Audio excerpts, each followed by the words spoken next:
President-elect Donald Trump calling for an expansion of America's nuclear arsenal, saying he's fine with an arms race as long as the U.S. is winning. Hello and welcome to Happening Now on this Friday. I'm John Scott. And I'm Laura Ingle in for Jenna Lee. Mr. Trump started the nuclear conversation on Twitter saying, quote, the United States must greatly strengthen and expand its nuclear capability until such time as the world comes to its senses regarding nukes. That tweet came after Russian President Vladimir Putin promised to strengthen his nation's nuclear forces. And then Putin held his annual end-of-year news conference. We have live Fox team coverage with Kitty Logan from our London bureau. But we begin with Peter Doocy in West Palm Beach, Florida. Peter. John, the president-elect right now is playing golf with Tiger Woods at the Trump International Golf Club in Palm Beach, not far away from Mar-a-Lago, where he stays down here. Woods apparently requested the game, according to transition officials. He's obviously one of the most famous athletes in the world, but Mr. Trump has a message for anybody trying to say that his upcoming inauguration is going to lack star power. He says this, quote, the so-called A-list celebrities are all wanting tickets to the inauguration, but look what they did for Hillary. Nothing. I want the people. The @RealDonaldTrump account has also been active with some policy-related posts in the last 24 hours. Mr. Trump expressed a desire to expand the U.S. nuclear arsenal, with his team later explaining that he is concerned not just about Russia, but also about terrorists and rogue nations. And Mr. Trump is also saying he's ready to move on from the notoriously expensive F-35 fighter jet program, tweeting that he wants Boeing to come up with an alternative. He did meet with Boeing and Lockheed CEOs earlier in the week. It seems the Boeing meeting went better than the Lockheed meeting. The president-elect also making a lot of decisions for somebody who has not been sworn in yet, and his newly minted press secretary, Sean Spicer, says he is not breaking protocol by not asking the president, who's in office right now, for permission. No, he's the president-elect. He doesn't need to check with people, but I will say this. The President Obama and his team have been unbelievably gracious to the president-elect and his team. We respect the fact that there's one president at a time, but this president is not going to sit back and just wait for things to happen. He's going to get things done. The Eric Trump Foundation has also just announced that it is going to stop fundraising because Eric Trump admits that some donors could be expecting special access to his dad, the next president. And now his dad, the next president, is weighing in on this. Also on Twitter, he says that he thinks his sons need to stop raising money for sick kids to avoid the possibility of a conflict of interest is a ridiculous shame. John. All right. He always calls it like he sees it. Thanks very much, Peter Doocy. And Russian President Vladimir Putin also saying he'd be willing to visit the U.S. if President-elect Trump invites him. The comments came at Putin's end-of-the-year news conference. This is where he addressed everything from U.S. relations to the Berlin terror attack. Kitty Logan live now in our London newsroom with more on this. Hi, Kitty.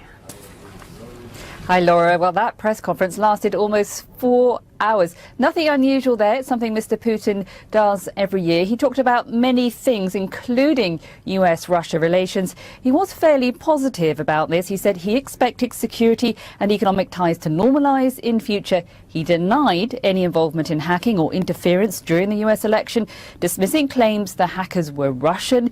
He says the Democrats had wrongly blamed others for losing the election. He also said Russia had expected Mr. Trump to win and praised him for understanding the public mood in America.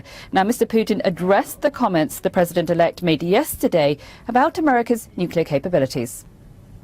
Regarding the newly elected President Trump, there is nothing new. He was saying during his campaign about the importance of strengthening the nuclear aspect of the United States, about the strengthening of military forces. There is nothing unusual.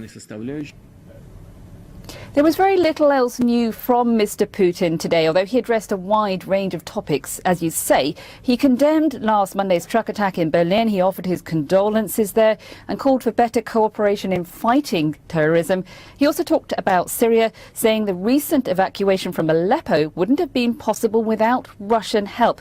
He says he now wants to see a ceasefire across Syria. Now, Mr. Putin didn't say whether or not he would stand again for re-election as president. He said he'd make that decision at a later stage. Now, overall, the tone of this press conference is that Russia seems to be expecting relations with the US to improve under the new administration. Laura? All right, Kitty Logan for us live. Thank you. Well, President-elect Trump bringing several campaign staffers to the White House with him.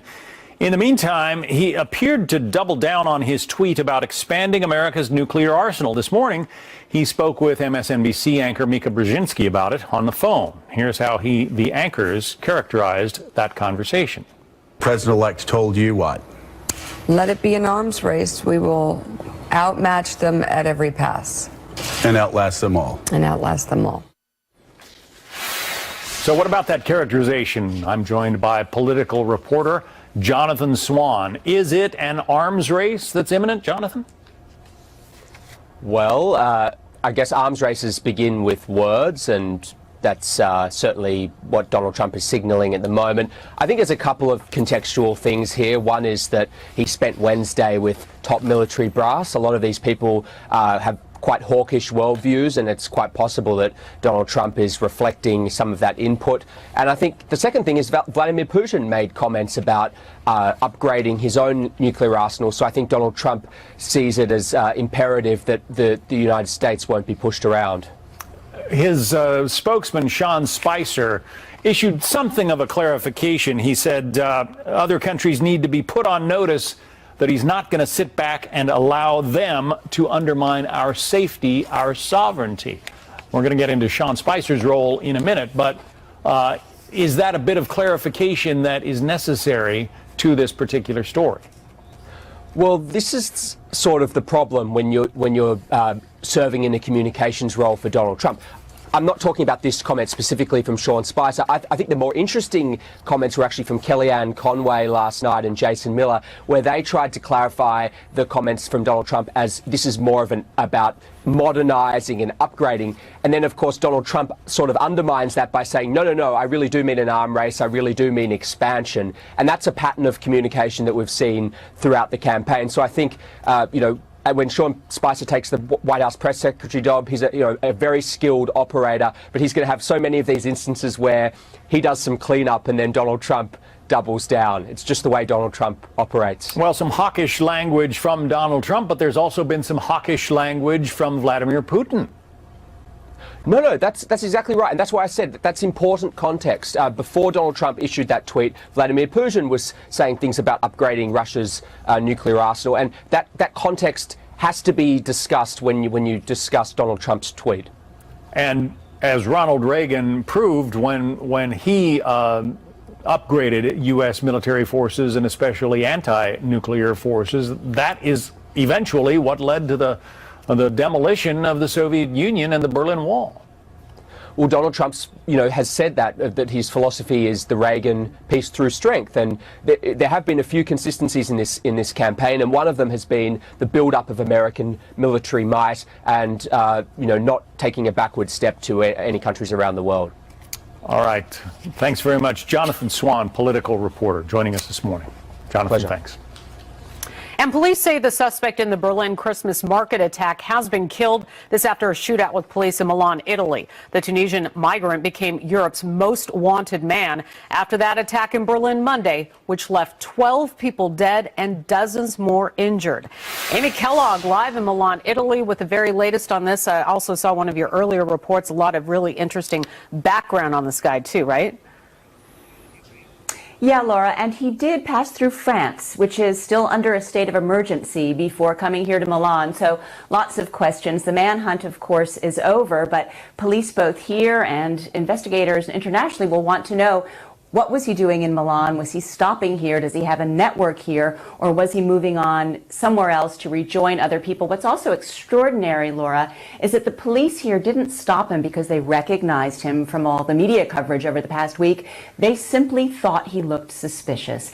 And so they asked for his documents. He did not produce them. He opened a knapsack, shot one officer, wounding him in the shoulder. The officer's partner then shot Omri dead on the spot using a .22 caliber gun similar to to, if not the same one used to kill the truck driver that Omri had carjacked in Germany. Here's a picture of the wounded officer. The one who killed Omri was a young officer trainee. This all happened at 3 a.m. outside a train station on the outskirts of Milan. The station is called Sesto San Giovanni. Omri started his European life of crime and terror here in Italy, and it all ended here. He was wanted for theft in Tunisia, so fled with a group of Syrian refugees on a boat, wound up in Italy, spent time in jail in Italy for torching a school and refugee center, and ended up in Germany when Italy tried to expel him but couldn't gather the right documents. Part of that was down to Tunisia not sending forth documents as well. Then he slipped across open borders to Germany, asked for political asylum there.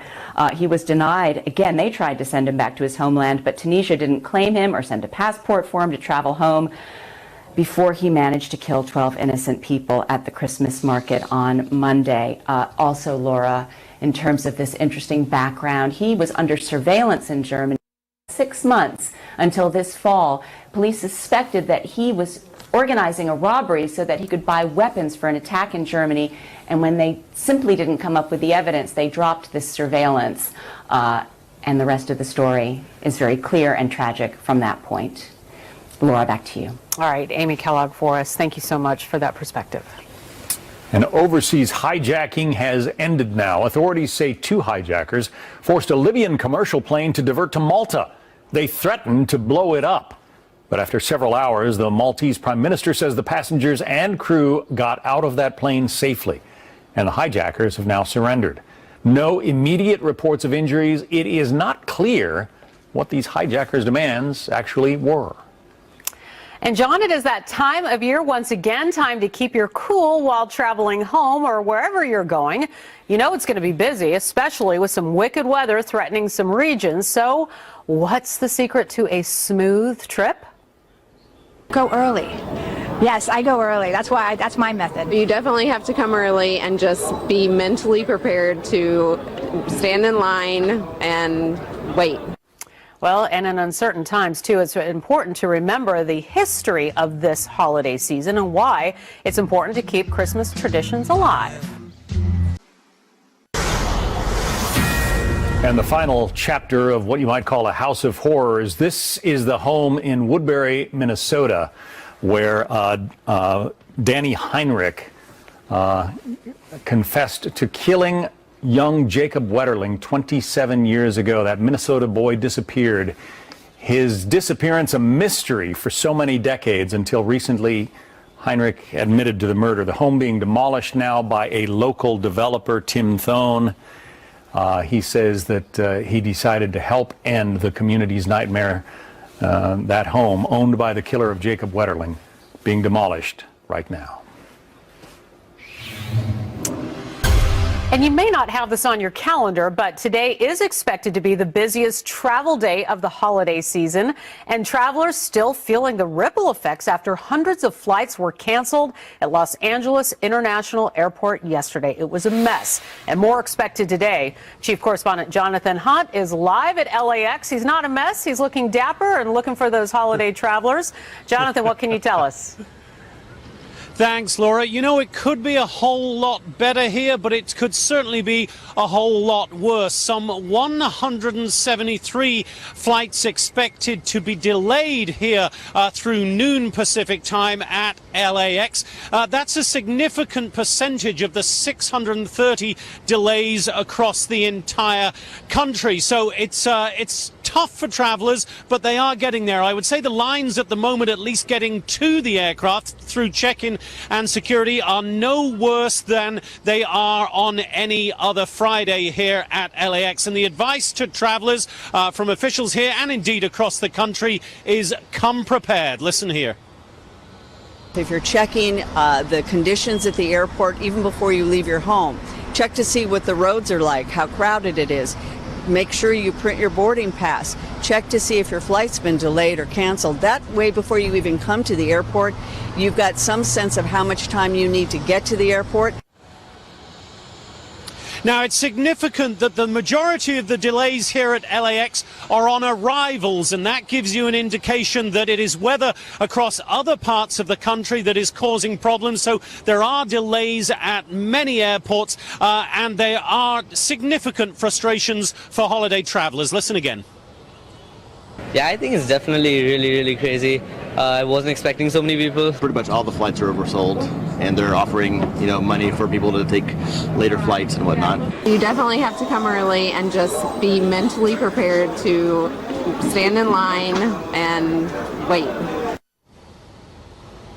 Now, bottom line here at LAX, at least, Laura, it's not as bad as it could be, but we are expecting more bad weather here later, so things could get worse. Remember, nobody in LA can drive in the rain. It seems pilots can't necessarily taxi properly either. That was the cause of most of the delays yesterday. It was drizzle. Yes, and I remember living in Los Angeles when you and I worked together there at the LA Bureau. You're right. When it rains there, things kind of go sideways. So good luck to you again. It all falls apart. All right, Jonathan Thanks, Hunt, LAX. Thanks.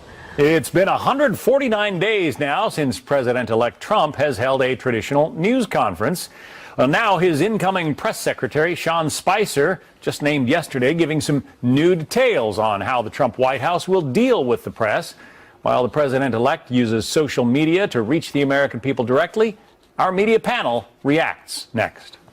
It is absolutely fascinating, and it makes every day, every hour, just unbelievable, because you know that you're having that conversation with the American people, and they can have it back with him.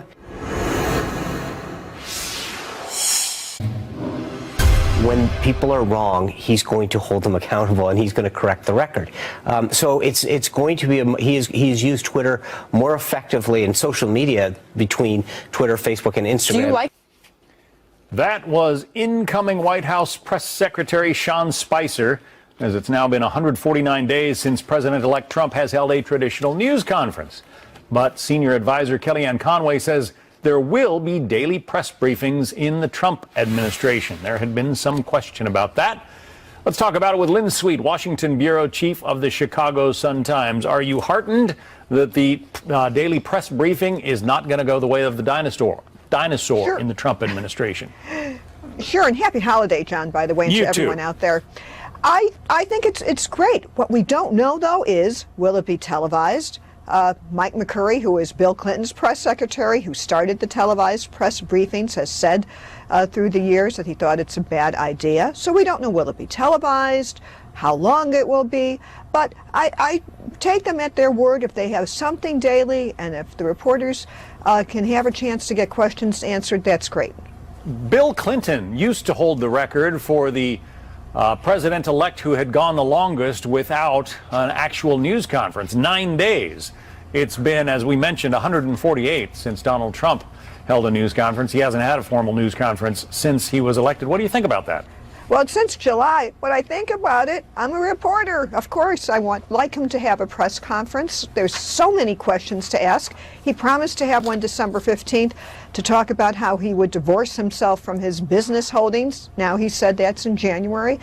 So, press conferences could be long, could be short. You could set them up in a variety of formats, but I guess, John, you should do something. And when you have nothing, that's a long time. And I'm hoping now that he has his press team in place, that they figure out a way to have President-elect and then President Trump available on a more routine basis. But yes, of course, 149 days is too long. But whatever that number is, 149 days is too much. Let's add to the conversation Judy Miller, our Pulitzer Prize-winning investigative reporter and a Fox News contributor as well. Kellyanne Conway, Judy, was on GMA this morning and talked a little bit about press availability in the incoming Trump administration. She, of course, was his campaign manager, who's just been named counselor to the president. Listen to what she had to say. This will be a traditional White House in the sense that you will have a great deal of press availability on a daily basis, and you'll have a president who continues to be engaged with the press. The current administration, Judy, as you well know, promised to be the most transparent in history. That hasn't exactly happened. What are you looking forward to under a Trump administration? Well, I'm looking for more transparency, as is Lynn. I'm looking for more access. And I'm certainly looking for something beyond Donald Trump's favorite communication style, which is the tweet. I mean, it's one thing for him to say, I'm not going to give up DTS, as he calls it, drain the swamp. But it's another to be able to actually ask him a question. And that's very, very important. And it's something that President Obama did not like to do. And I think, by the way, it did not serve him well that he did so relatively few press conferences. So I think that Donald Trump, who has made his mark as a kind of master of media manipulation, will continue to find interesting ways of getting his message across. I wonder whether or not this is going to be a huge role reversal of a White House press secretary actually correcting us rather than us holding them accountable for errors and misstatements of fact. I don't want to denigrate what we do in the media, but Donald Trump's position is that going straight to the American people through without a filter, as he does via Twitter, that is more beneficial. Judy, what's your reaction? Look, I think it's a means of communication, but I'm sorry, I believe in the First Amendment, as do you, John, and you, Lynn, and I think most people who look at our checks and balance system.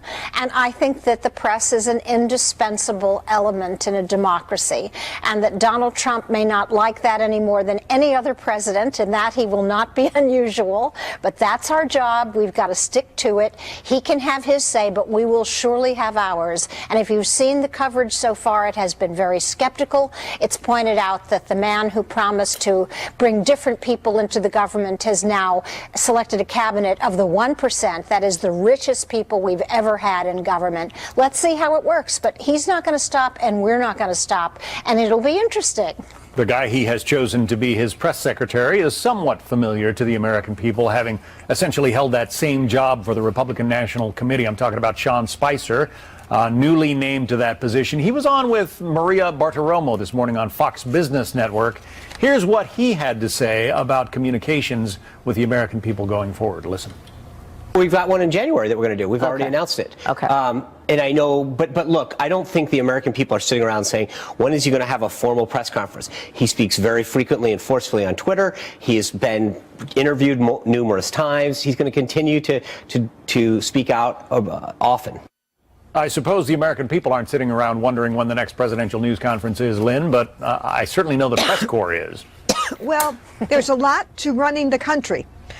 And there's a lot of questions that you have that often, this is what reporters do. You think of things in the multiple areas of government to talk about. That's what you could address in the press conference without, if the president-elect clearly is going to continue to communicate in Twitter. The Obama White House did. Snapchat, Instagram, blogs. They have tools, but it doesn't mean that you exempt the press, or carve them out from communicating. I just think it's the whole package. I'm really encouraged by what Sean and Kellyanne said. Looking ahead, there's no reason to think today that if everyone's operating out of good faith, that the president-elect won't have the ability to communicate directly, which President Obama, First Lady Michelle use direct communications all the time. Sometimes, John and Judy, I feel like I have to sign up for everything just to keep up with what a White House puts out. Yeah. Because they don't always tell you, we have sent out a picture that's important over Twitter. And you think, heck, why didn't someone send me an email? Yes, it is tough. So it's a lot to keep track of. But I think, I'm very encouraged by what Sean and Kellyanne said.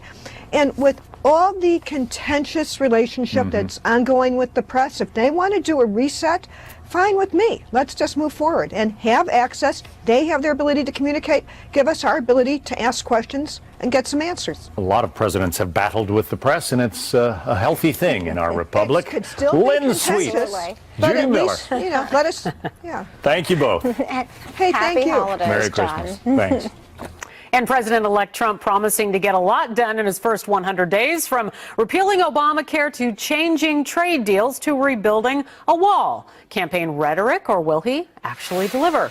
And when is the last time you took a taxi with no driver? Well, California shoots down Uber's plan for self-driving cars while another state opens its door to the idea.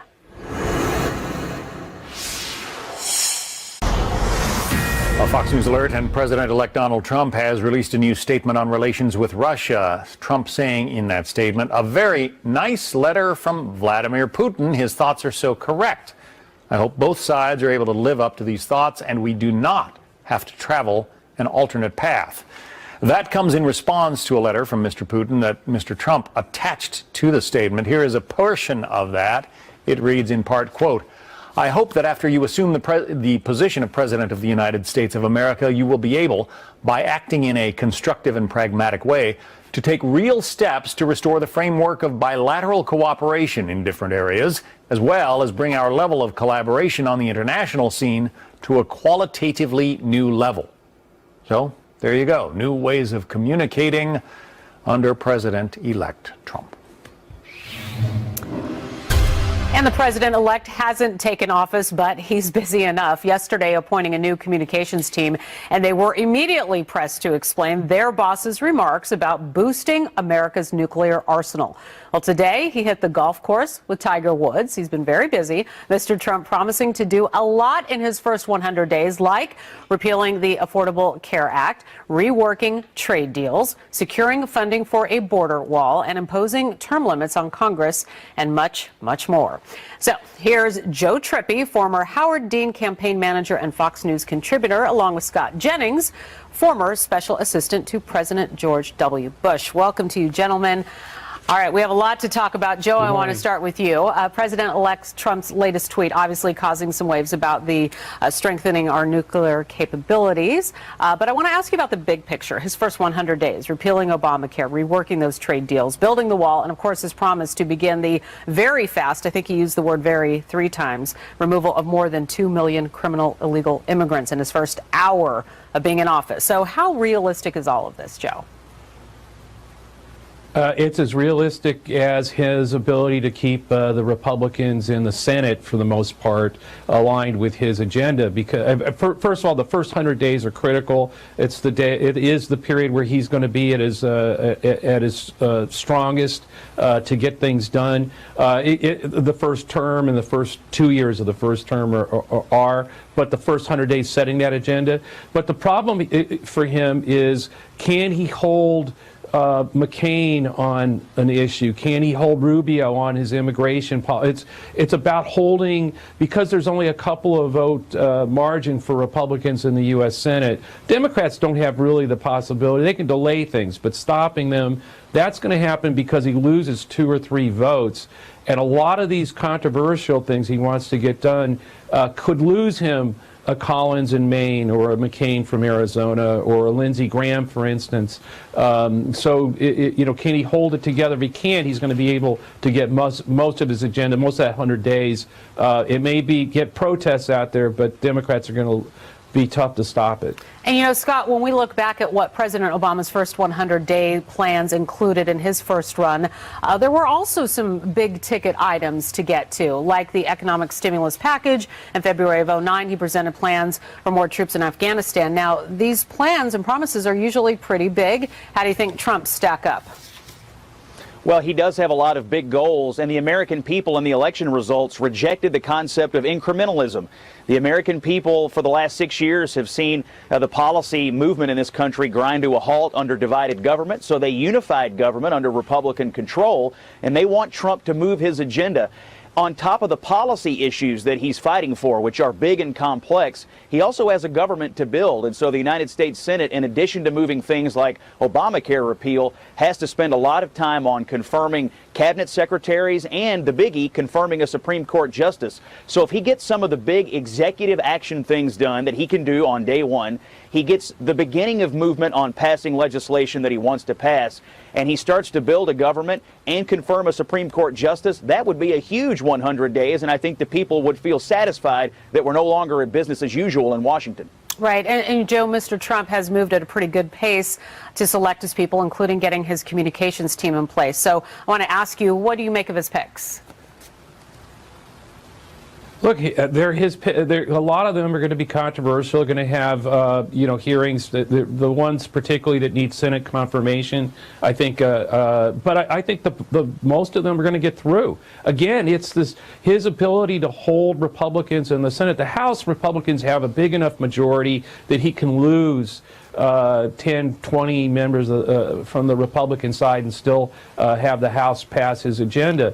The critical thing is, I actually think it's Senators McCain, Graham, some of Collins in Maine are going to be critical to him, much more critical than his loyalists in the Senate.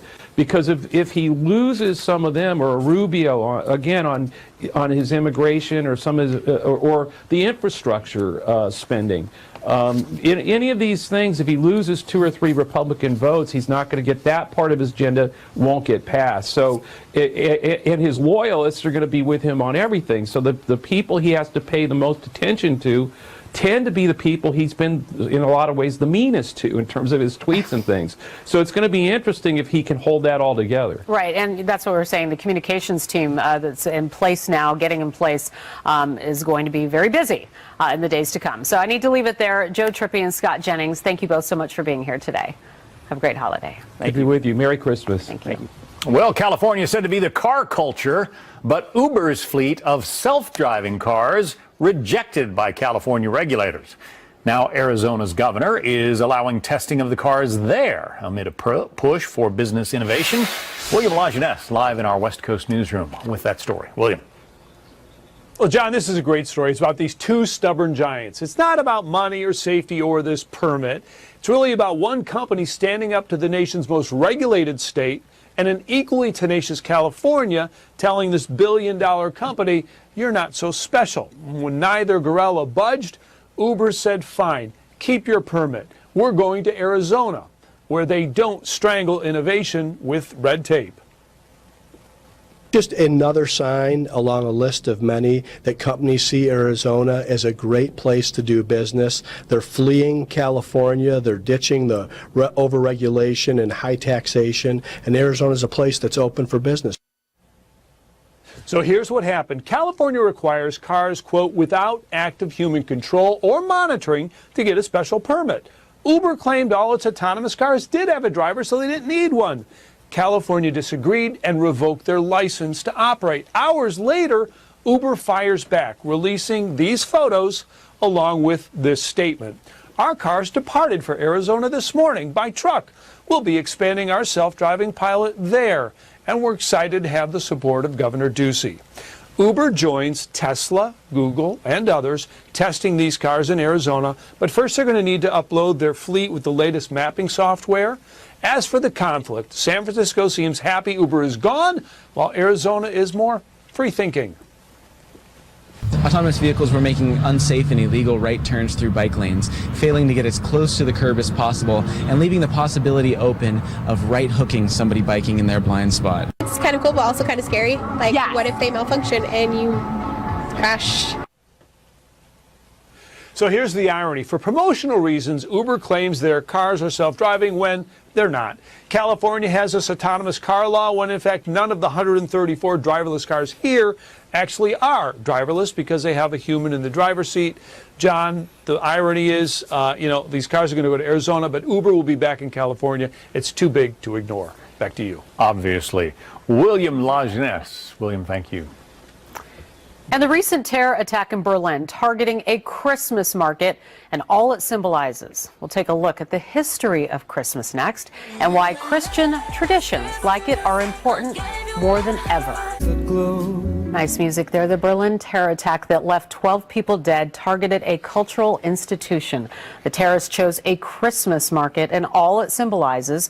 And it got us thinking about the history of the holiday here and around the world and why it is so important to keep traditions alive. So Bob Richter, our friend here, has literally written the book on Christmas. There it is on your screen. He is an antiques dealer, designer, and the author of A Very Vintage Christmas. Bob Richter joins us now. Thank you so so much for coming in on this very important day. Thank you. And bringing some good props. So as we are looking at your props, so first I want to ask you to tell us about the history of Christmas. We, of course, know the reason for the season. But in terms of the actual celebration itself, I think a lot of people might be surprised to know that it hasn't actually been going on as long as we might have thought. Well, exactly. I mean, 100 years ago, only 1 in 5 households were celebrating Christmas the way we see it now. People didn't have Christmas trees and ornaments. That's a 20th century invention. Right.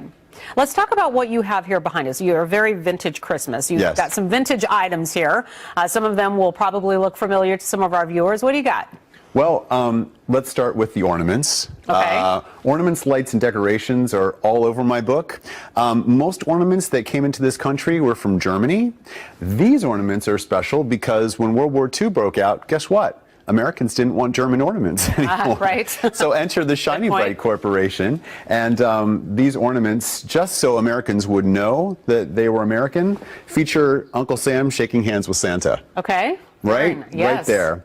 And most people recall these ornaments in their attic, and you can still find them out there today at flea markets and garage sales and estate sales and all over the place. I certainly had them. Right. They are beautiful, and I think a lot of people do actually remember them. Christmas is important for so many people around the world, right? Obviously, we know this for religious and sentimental reasons, but what do you think is the #1 reason that people wait for Christmas? What is it that brings us together? You know, we all get a pass at Christmas time to be just a little bit sentimental. Okay. Right? Right. And these objects open up a floodgate of memories. They're emotional, and I really think they're conduits for connectivity. It connects us, and it adds continuity to our lives. Oh, remember this Christmas when we did this, or when we unpacked the ornaments? It's like visiting old friends. It is. And it really is, because, oh my gosh, my Aunt Peggy gave me that. Or remember this was on our first Christmas tree. Oh wow, this is an old one. This one belonged to Grandma. Just had that conversation yesterday in my house with my mother bringing an ornament that was on our aunt and uncle's tree, and it did bring back a lot of memories. But a lot of people aren't so fortunate to have the family memories, and they're alone this year, and we always hear that. So what can people who may not be so fortunate do to either have a tradition, start their own tradition, get involved with somebody else's? Well, the best way I know how to feel better any time of the year is to give of myself. And so I think if you're feeling low at Christmas time, it's a great time to volunteer, to give away something that means something to you, that has history. Lots of times people bemoan the fact that they didn't get their parents' ornaments. Right. Head out to a flea market or any number of antique shops, and they have old ornaments there. And you can buy one like your parents used to have. Bring back some memories, tell others about them, and in a way, these people stay alive through these conduits for connectivity. I have a feeling that Christmas is on your mind year-round. So is. what is your favorite, what's kind of a top thing that you look forward to that we can all incorporate into our home? Because I think a lot of us are decorating, trying to get everything ready for the weekend. Is there anything that we can do to add a little more festive punch to our house? Well, I think the first thing we can do is put down our cell phones and other handheld devices. I like that. Beep and ring and text and bleep, and spend time with each other. Do some old-fashioned visiting. Have people over to your home. Go visit them. I grew up in a neighborhood where, the neighbors would bring cookies and we would take cookies to them. Yesterday my doorbell rang and I just expected it was a neighbor who wanted something, and it was carolers. Carolers in this day and age. It made me so happy. I say sing Christmas carols. Visit with people, spend time. Now's the time when, everything else can wait until next year. You're right on that. Be with your family, be with your friends. I think a lot of people will resonate with that message. Thank you so much for sharing it with us today. My pleasure. And we want to thank Bob Richter. And obviously, you want to pick up his book, A Very Vintage Christmas. That's right. Makes a lot of sense right about now, and decorate your home. Thanks for the tips. Thanks, Laura. All right, John, back to you. All right, some hair-raising moments when a jumbo jet takes off from one of the nation's busiest airports, then gets turned the wrong way. How close this plane came to disaster and what our aviation expert thinks went wrong. Plus, a 7-year-old boy taking a job at McDonald's, at least for a day, but he's on a much bigger mission than just making money.